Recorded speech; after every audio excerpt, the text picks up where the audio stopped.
గుంటూరు జిల్లా పొన్నూరులో టీడీపీ కార్యకర్తలు బరితెగించారు. Guntur YSRCP ST cell ప్రధాన కార్యదర్శి దేవరకొండ గోపిపై పచ్చమూకలు దాడి చేశాయి. తెలుగుదేశం కార్యకర్తలు బాణాల శంకర్, చందు, దుర్గాప్రసాద్ కర్రలు, రాడ్లతో దాడి చేశారు. తీవ్ర గాయాలైన గోపిని స్థానిక ప్రభుత్వాసుపత్రికి తరలించారు. మరోచోట 13వ వార్డుకు చెందిన వైఎస్ఆర్సీపీ కార్యకర్తలు వెంకటరత్నం, మనోహర్ పై రాడ్ తో దాడి చేశారు టీడీపీ గూండాలు. ఈ దాడిలో వైఎస్ఆర్సీపీ కార్యకర్తలకు తీవ్ర గాయాలయ్యాయి. 24 గంటల్లో వైఎస్ఆర్ కాంగ్రెస్ పార్టీ కార్యకర్తలపై 2 చోట్ల దాడికి పాల్పడ్డారు పచ్చ గూండాలు. స్థానిక శాసనసభ్యుడు ధూళిపాళ్ల నరేంద్ర అండదండలతో పేట్రేగిపోతున్నారు తెలుగుదేశం పార్టీ కార్యకర్తలు.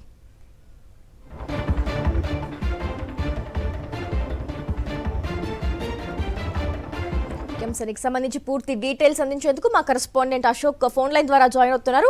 అశోక్, చెప్పండి, గుంటూరు జిల్లాలో అసలు ఏం జరుగుతోంది? 24 అవర్స్ లోనే 2 సార్లు వైఎస్ఆర్ కాంగ్రెస్ పార్టీ కార్యకర్తలపై ఇలా పచ్చ గూండాలు దాడికి యత్నించడాన్ని ఎలా చూడాలంటారు?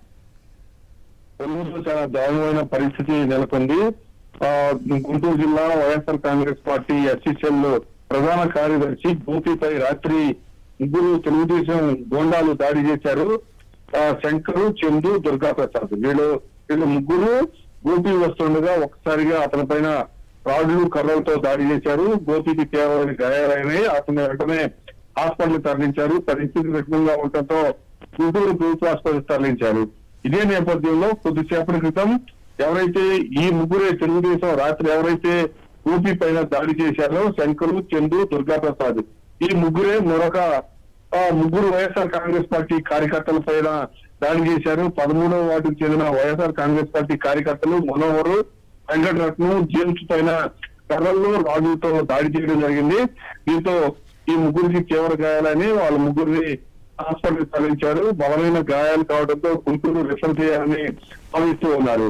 అయితే ఒక 24 గంటల్లోనే ముగ్గురు తెలుగుదేశం గూండాలు రెండు సార్లు 2 దాడులు చేశారు. అది కూడా వైఎస్ఆర్ కాంగ్రెస్ పార్టీ కార్యకర్తల పైన. దాదాపు ఇప్పుడు ఈ 2 దాడుల్లో 4 వైఎస్ఆర్ కాంగ్రెస్ పార్టీ కార్యకర్తలు తీవ్ర గాయాలని వాళ్ళని హాస్పిటల్ తరలించారు. అయితే పోలీసులు మాత్రం మేము వాళ్ళని పట్టుకుంటామని చెప్తుంది కానీ అధికార పార్టీకి చెందిన వారు కావడంతో పూర్తిగా నిర్లక్ష్యంగా వ్యవహరిస్తున్నారన్న ఆరోపణలు అయితే వినిపిస్తూ ఉన్నాయి. Right, thank you Ashok.